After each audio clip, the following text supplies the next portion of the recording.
Amin Mnani, el presidente de la Asociación Marroquí de los Productores de Frutos Rojos.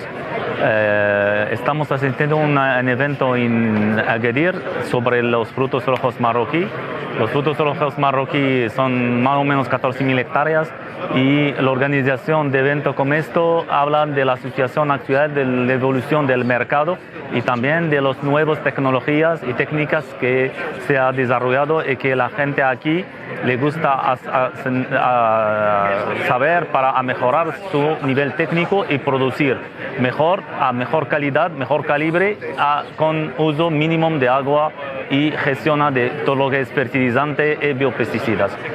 Donc, los agricultores son contentos de asistir a este tipo de eventos porque le permiten a mejorar su nivel técnico y ver las nuevas técnicas de todo el mundo. Donc, es un evento que enrique el saber que es conocido de los técnicos marroquíes.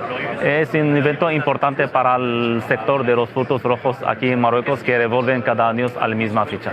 Gracias a los organizadores y a todo el mundo.